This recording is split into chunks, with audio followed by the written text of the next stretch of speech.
Co artist ಸತ್ರು ಮದುವೆ ಆಗಲ್ಲ ಚಾಲೆಂಜ್ ಮಾಡ್ತೀನಿ. ರಕ್ಷಿತಂಗೆ ಕಟ್ಟಕ್ ನೋಡಿದ್ವಿ ಅಂದ್ರೆ ರೇಗ್ಸಕ್ಕೆ, ರಕ್ಷಿತಾ ನನ್ಗೆ ನಿಮ್ಗೆ ಗಿಲ್ಲಿ ಓಕೆನಾ ಮದುವೆ ಹಾಕಿ ಅಂದ್ರೆ ಹೂ ಅಂದ್ಬಿಟ್ಲು. ಆದ್ರೆ ಕಾವ್ಯನೂ ಅದೇನೆ, ಆದ್ರೆ ಬಿಟ್ಕೊಡ್ತಾ ಇಲ್ಲ. ಏನಕ್ಕಂದ್ರೆ ಫ್ಯಾನ್ ಬೇಸ್ ಇರೋದ್ರಿಂದ ಸ್ವಲ್ಪ ಹೆಂಗೋ ಒಂದು ಅರ್ಧ ಓಟಾರ ಈ ಕಡೆಗೆ ಬರ್ಲಿ ಅಂತ ಆತರ ಒಂದು ಇದರಿಂದ. ಅದು ಬಿಟ್ರೆ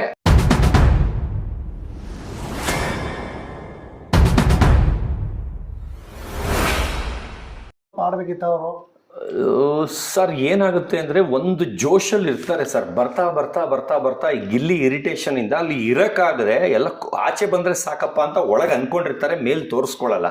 ಆದ್ರೆ ಆಚೆ ಬರೋದನ್ನ ಖುಷಿಯಿಂದ ಬರ್ತಾರೆ. ಇವಾಗ ಅವಳು ನೋಡಿ ಖುಷಿಯಿಂದ ಬಂದ್ರು, ಆದ್ರೆ ಹೇಳ್ಕೊಳಂಗಿಲ್ಲ ಖುಷಿಯಿಂದ ಬಂದೆ ಅಂತ. ಅದರಿಂದ ಅವ್ರು ಹೇಳ್ಕೊಳಲ್ಲ. ಬೇಕಾದ್ರೆ ನನಗೆ ಸಿಕ್ಕಿದಾಗ ನಾನು ಮಾತಾಡ್ಬಿಟ್ಟು ಅವ್ರಿಗೆ ಹೇಳಿಸ್ತೀನಿ. ಯಾಕಂದ್ರೆ ನಾವು ಅವರು ತುಂಬಾ ಚೆನ್ನಾಗಿದ್ದೀವಿ, ಒಳಗಡೆನೂ ತುಂಬಾ ಚೆನ್ನಾಗಿ ಮರ್ಯಾದೆ ಕೊಡೋರು, ನಾವು ಅವರು ಚೆನ್ನಾಗಿದ್ದೀವಿ. ಓಕೆ ಸರ್, ಈಗ ಬಿಗ್ ಬಾಸ್ ನೋಡೋದ್ರೆ ಯಾರು ಗೆಲ್ತಾರೆ ನಿಮ್ಮ ಪ್ರಕಾರ? ಅಲ್ಲ, ನನಗೆ ಅಶ್ವಿನಿ ಗೌಡ ಅವರು ರಕ್ಷಿತಾ ಗೆಲ್ಲಬೇಕು. ಆದರೆ ಗಿಲ್ಲಿನೇ ಗೆಲ್ಲೋದು. ಅದು ಜನ ಮರಳೋ ಜಾತ್ರೆ ಮರಳೋ ಇಂದ ಗಿಲ್ಲಿನೇ ಗೆಲ್ಲೋದು. ಆದರೆ ಇವ್ರು 3 ಜನ, ನಾನು ಯಾರ ಹೆಸರು ಹೇಳಿದೆ ಅವ್ರು 3 ಜನನು ಟಾಪ್ 3 ಅಲ್ಲಿ ಇರ್ತಾರೆ. ಅದ್ರ ಜೊತೆಗೆ ಸ್ಪಂದನೂ ಇರ್ತಾಳೆ. ಓಕೆ, ಅಂದ್ರೆ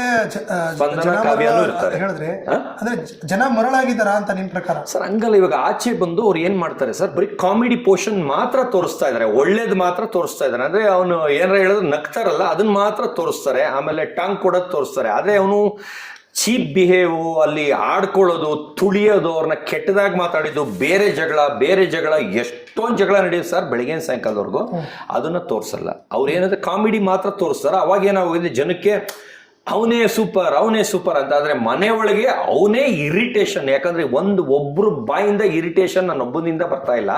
ನೀವು ಅಲ್ಲಿ ಯಾರ್ಯಾರು ಇದ್ದಾರೆ ಎಲ್ಲಾರ ಬಾಯಿಂದ ಬರೋದು ಇರಿಟೇಷನ್. ಆದ್ರೆ ಇರಿಟೇಷನ್ ಅನ್ನೋದನ್ನ ಬಿಗ್ ಬಾಸ್ ಟೀಮ್ ಅವರು ಆಚೆ ತೋರಿಸ್ತಾನೆ ಇಲ್ಲ. ಯಾಕಂದ್ರೆ ಇರಿಟೇಷನ್ ಅನ್ನ ತೋರಿಸಿದ್ರೆ ಎಲ್ಲ ಗಿಲ್ಲಿಗೆ ಅಪೋಸಿಟ್ ಆಗ್ಬಿಡ್ತಾರೆ. ಯಾರು ಓಟ್ ಹಾಕೋರು ಓಟ್ ಹಾಕಲ್ಲ.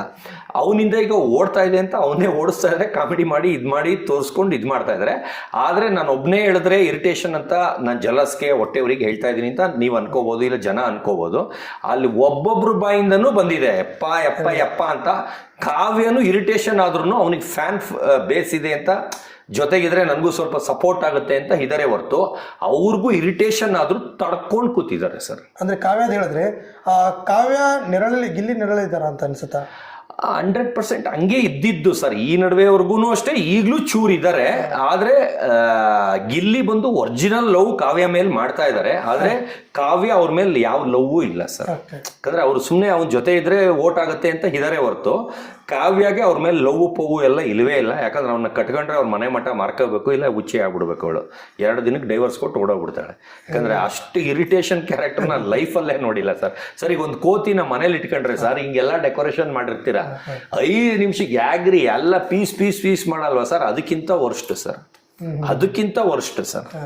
ಅಂದ್ರೆ ನೀವು ಹೇಳಿದ್ರಿ ಅಂದ್ರೆ ಸೀರಿಯಸ್ ಆಗಿ ಲವ್ ಮಾಡ್ತಾನೆ ಅನ್ಸುತ್ತೆ. ಸೀರಿಯಸ್ ಆಗಿ ಆದ್ರೆ ಎಲ್ಲ ಸೀಸನ್ ಎಲ್ಲಿ ಫಂಕ್ಷನ್ಗೆ ಹೋದ್ರು ಒಂದು ಲವ್ ಮಾಡ್ತಾನೆ ಸರ್. ಅದರಲ್ಲಿ ಅವ್ರನ್ನ ಮಾಡಿದ್ದ, ಈಗ ಇವ್ರನ್ನ ಮಾಡ್ತಾ ಇದ್ದಾನೆ. ಆದ್ರೆ ಬೀಳಲ್ಲ ಯಾರನ್ನು. ಇವನ್ ಕ್ಯಾರೆಕ್ಟರ್ಗೆ ಯಾರು ಬೀಳ್ತಾರೆ ಸರ್? ಅದೇ ಹೌದು, ಕಟ್ಕೊಂಡ್ರು ಉದ್ಧಾರ ಆಗ್ತಾರ ಸರ್? ಅವ್ರು ಬದುಕಕ್ಕಾಗತ್ತಾ ಸರ್ ಅವ್ರ ಜೊತೆ? ತುಂಬಾ ಕಡೆ ಕೇಳ್ಪಟ್ವಿ. ಅಂದ್ರೆ ಒಂದೊಂದು ಶೋಗೆ ಈಗ ನೋಡಿ, ಗಗನ ಅನ್ನೋರ್ಗೆ ಲವ್ ಮಾಡ್ತಿದ್ದ ಅಂತ ಅಲ್ಲಿ ಮಾಡ್ದ, ಅವಳು ಮೂಸ್ ನೋಡ್ಲಿಲ್ಲ. ಇಲ್ಲಿ ಕಾವ್ಯ ಹಿಂದೆ ಬಿದ್ದ, ಇವಳು ಮೂಸ್ ನೋಡ್ಲಿಲ್ಲ ಸರ್. ರಕ್ಷಿತಾನೇ ರಿಜೆಕ್ಟ್ ಮಾಡ್ಬಿಟ್ಲು ಸರ್. ಎಲ್ಲಾರು ಕೂತ್ಕೊಂಡು ಕೇಳ್ತೀವಿ ರಕ್ಷಿತಾಗೆ, ನಿನ್ಗೆ ಇಷ್ಟ ಆಗತ್ತಾ ಇವನ್ನ ಮದುವೆ ಮಾಡ್ತೀವಿ ಅಂದ್ರೆ ಥೂ ಅನ್ಬಿಟ್ಲು. ರಕ್ಷಿತಾನೇ ರಿಜೆಕ್ಟ್ ಮಾಡಿದ್ಲು ಅಂತ ಆಡ್ಕೊಂಡಿದೀವಿ. ಇಂಥದ್ದೆಲ್ಲ ತೋರ್ಸಲ್ಲ. ಇದೆಲ್ಲ ಬೇಕಾದ್ರೆ ಅಲ್ಲಿ ಒಳಗಿದ್ದವ್ರಿಗೆ ಕೇಳಿ. ಬಂದ ಮೇಲೆ ಹಿಂಗ್ ಸತೀಶ್ ಹೇಳಿದ್ರು ಒಂದು ಇಂಟರ್ವ್ಯೂ ಅಲ್ಲಿ ಅಂತ. ಈಗ ಯಾರ್ಯಾರು ಆಚೆ ಬಂದಿದ್ರೆ ಅವ್ರಿಗೆ ಇಂಟರ್ವ್ಯೂಗೆ ಹೋದಾಗ್ಲೇ ಕೇಳಿ. ರಕ್ಷಿತಂಗೆ ಕಟ್ಟಕ್ ನೋಡಿದ್ವಿ ಅಂದ್ರೆ ರೇಗ್ಸಕ್ಕೆ, ರಕ್ಷಿತಾ ನಿಮ್ಗೆ ಗಿಲ್ಲಿ ಓಕೆನಾ ಮದುವೆ ಹಾಕಿ ಅಂದ್ರೆ ಥೂ ಅನ್ಬಿಟ್ಲು. ಆದ್ರೆ ಕಾವ್ಯನೂ ಅದೇನೆ, ಆದ್ರೆ ಬಿಟ್ಕೊಡ್ತಾ ಇಲ್ಲ. ಏನಕ್ಕಂದ್ರೆ ಫ್ಯಾನ್ ಬೇಸ್ ಇರೋದ್ರಿಂದ ಸ್ವಲ್ಪ ಹೆಂಗೋ ಒಂದು ಅರ್ಧ ಓಟಾರ ಈ ಕಡೆಗೆ ಬರ್ಲಿ ಅಂತ ಆತರ ಒಂದು ಇದರಿಂದ. ಅದು ಬಿಟ್ರೆ ಕಾವ್ಯಾಗೆ ಅವ್ರ ಮೇಲೆ ಯಾವ ಭಾವನೆನೂ ಇಲ್ಲ. ಅಂದ್ರೆ ಪ್ರೀತಿ ಭಾವನೆ ಇಲ್ಲ. ಅಂದ್ರೆ ಇವರಂತೂ ರಿಯಲ್ ಆಗಲ್ಲ. ಇನ್ನೊಂದು 2 ದಿನಕ್ಕೆ ಅಳಕ್ಕೆ ಸ್ಟಾರ್ಟ್ ಮಾಡ್ತಾರೆ ಏನೋ, ಆ ಲೆಕ್ಕಕ್ಕೆ ಫೀಲ್ ಆಗ್ಬಿಟ್ಟವ್ರೆ. ಅವ್ರನ್ನ ಯಾರ ಮುಟ್ಟಿದ್ರೆ ಸಹಿಸಲ್ಲ, ಹಂಗ ಆಡ್ತಾವ್ರೆ.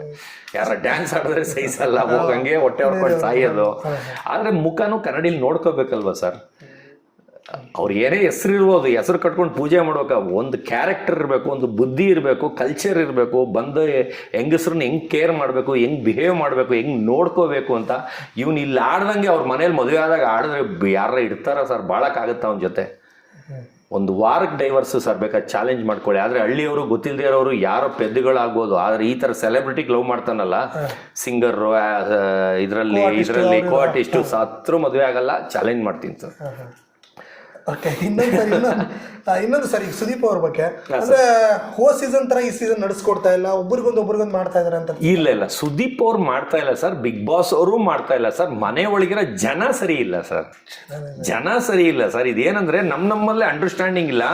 ಆಮೇಲೆ ಹೇಳೋದನ್ನ ಅರ್ಥನೂ ಮಾಡ್ಕೊಳಕ್ಕೆ ಆಗ್ತಾ ಇಲ್ಲ ಯಾರಿಗೂ. ನನಗೂ ಸೇರಿಸಿ ಹೇಳ್ತಾ ಇದ್ದೀನಿ, ಇದು ನನಗೂ ಸುದೀಪ್ ಸರ್ ಏನು ಕ್ವಶನ್ ಕೇಳ್ತಾರೆ ಅನ್ನೋದೇ ಗೊತ್ತಾಗದೆ ನಾನು ಇನ್ನೇನೋ ಆನ್ಸರ್ ಮಾಡ್ತಾ ಇರ್ತೀನಿ. ಅದಕ್ಕೆ ನಾನು ಹಂಗೆಲ್ಲ ಕೇಳಿದ್ದು ಅನ್ನೋ ಥರ ಅವ್ರು ಮಾತಾಡ್ತಾರೆ. ಆದರೆ ಅವ್ರು ತಪ್ಪಲ್ಲ, ಅದು ಅವ್ರು ಕರೆಕ್ಟಾಗೇ ಕೇಳ್ತಾ ಇದ್ದಾರೆ.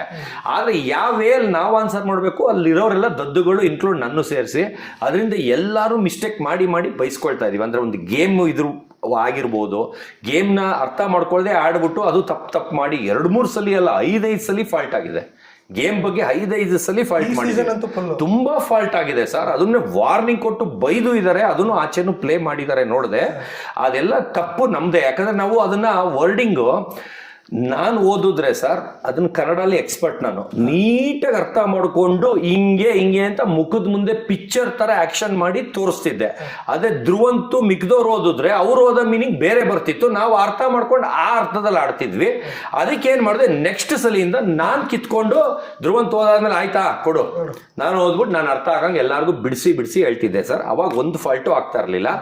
ಆ ಗೇಮಲ್ಲಿ ಧ್ರುವಂತು ನಾನು ಇಬ್ರು ಜಡ್ಜ್ ಆಗಿರ್ತೀವಿ, ಅಂದ್ರೆ ಅಂಪೈರ್ ಆಗಿರ್ತೀವಿ. ರಾಶಿಕಾ ಆಮೇಲೆ ಕಾವ್ಯ ಆಡ್ತಾ ಇರ್ತಾರೆ. ಅವಾಗ ನಾನು ಅರ್ಥ ಮಾಡ್ಕೊಂಡಿರ್ತೀನಿ ಏನಂತ ಅಂದ್ರೆ ಅದು ಅವ್ರು ಓದಿರೋ ಪ್ರಕಾರ ಅವ್ರ ಅರ್ಥ ಬೇರೆ, ನಾನು ಓದಿರೋ ಪ್ರಕಾರ ನನ್ನ ಅರ್ಥ ಬೇರೆ ಸರ್. ಯಾರಾದರೂ ಇವಾಗ ನೀವು ಆಡ್ತಾ ಇರೋರು ಸರ್, ನಾವು ಅಂಪೇರು ಫಾಲ್ ಆದ್ರೆ ಅಂಪೇರ್ ಎಣಿಸ್ಬೇಕಾ ಅವ್ರು ಎಣಿಸ್ಬೇಕಾ ಸರ್? ಅಂಪೇರ್ ಎಣಿಸಿದ್ರೆ ಕರೆಕ್ಟಾಗಿ 1 ಸೆಕೆಂಡ್ಗೆ 2 ಸೆಕೆಂಡ್ಗೆ 3 ಸೆಕೆಂಡ್ಗೆ ಹೇಳಿಸ್ತಾರೆ. ಅವ್ರಿಗೆ ಬಿಟ್ಬಿಟ್ರೆ ಅವರು 1 2 3 4 5 6 7 8 10 ಅಂದ್ಬಿಟ್ಟು ಓಡೋಗ್ಬಿಡ್ತಾರೆ. ಅದು ತಲೆ ಬೇಡವಾ ಸರ್, ಅಲ್ಲಿ ಡೀಟೇಲ್ ಆಗಿ ಬರ್ದಿದೆ. ಅವರೇ ಎಣಿಸ್ಕೊಂಡು ನನ್ನ ಹತ್ರ ಜಗಳಕ್ಕೆ ಬರ್ತಾನೆ, ಬಡ ಅಂತೀನಿ ಒಂದೇ ಸರ್. ನಾನು ಇಷ್ಟೇ ಮಾತಾಡ ಸರ್, ಅವ್ರು ಇಷ್ಟುದ್ದ ಮಾತಾಡಲಿ ಸರ್, ನಾನೇ ಬಡ ಅಷ್ಟೇ ಮಾತಾಡೋದು. ಕವೆ ನೀನು ಫಾಲ್ಸ್ 1 2 ಎಣಿಸಿ 10 ಆದ್ಮೇಲೆ ಆಯ್ತು, ಹಂಗೆ ಮಾಡ್ತಾ ಇದ್ದೀನಿ. ಅವರೇ ಎಣಿಸ್ಕೊಂಡು ಹೋಗ್ಬೇಕು. ಆಮೇಲೆ ಅದು ಕೆಳಗೆ ಬಿದ್ದುಬಿಟ್ರೆ ಅದು ಅವರೇ ಎತ್ಕೋಬೇಕು ಅಂತ ಅವ್ರವ್ರ ಇಷ್ಟ ಸರ್. ಇವಾಗ ಅಲ್ಲಿ ಇದೆಯಾ ಇಟ್ಕೊಂಡು ಕಿಲಾಡಿತನ ಮಾಡಿ ಲಾಸ್ಟ್ 1 ಸೆಕೆಂಡಲ್ಲಿ ಒಂದಿಟ್ರು ವಿನ್ನರ್.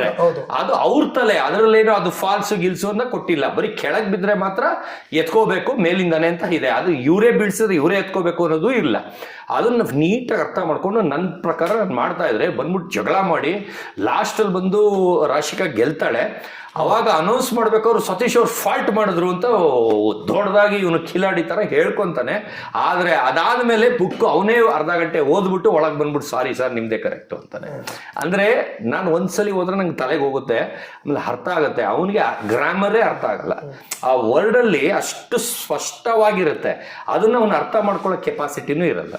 ಆ ತರ ತುಂಬಾ ತಪ್ಪುಗಳು ಈ ಸೀಸನ್ ಅಲ್ಲಿ ನಡೀತಿದೆ. ಅಂದ್ರೆ ತಪ್ಪು ಮಾಡೋದು ಆಚೆ ಜನಕ್ಕೆ ಏನಾಗುತ್ತೆ, ಏನಿದು ಸರಿಗೆ ಇವರು ಏನು ಕೇಳಿಸ್ಕೊಂಡಿಲ್ವಾ, ನೋಡಿಲ್ವಾ, ಇಲ್ಲ ಸರಿಗೆ ನಡೆಸ್ಕೊಳ್ತಿಲ್ವಾ ಅಂತ. ಆದ್ರೆ ಬಿಗ್ ಬಾಸ್ ತಪ್ಪಲ್ಲ, ಇದು ಒಳಗಿರೋ ಜನಗಳ ತಪ್ಪು. ಧ್ರುವಂತ್ ಬಗ್ಗೆ ಏನ್ ಹೇಳ್ತೀರಾ? ಧ್ರುವಂತ್ ಸರ್ ಅವನು